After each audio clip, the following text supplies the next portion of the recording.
नितेश राणे द्वारा एनसीपी विधायक अमोल मिटकरी की आलोचना पर मिटकरी ने पलटवार किया है। मिटकरी ने उन्हें पाकिस्तान भेजने की बात करने वाले नितेश राणे को उनसे न उलझने की चेतावनी दी।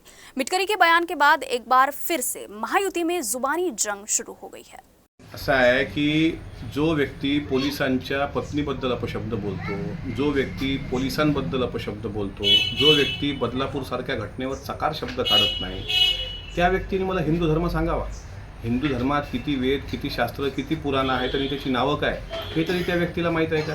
त्याच्यामुळे मला पाकिस्तानमध्ये पाठवून माझी सुन्नत करून मला टोपी घालण्याची भाषा करणाऱ्या राणेला मी सांगतो की तुम्ही माझ्या नादाला लागू नका।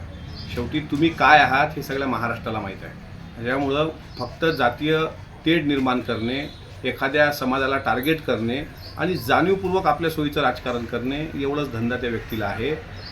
आणि राहिला प्रश्न आम्हाला पाठवायचा तर राष्ट्रवादी काँग्रेस पक्षाचा प्रवक्ता या नात्याने सांगतो तुम्हाला सुद्धा नेपाळमध्ये पाठवता येतं, पण आम्हाला महायुतीमध्ये सध्या समानता ठेवायची आहे। तुम्हाला सध्या निवडणुका होईपर्यंत काही नेपाळ बिपाळला पाठवणार नाही। निवडणुका झाल्यावर मात्र तुमची व्यवस्था आम्ही नेपाळला पाठवायची करू।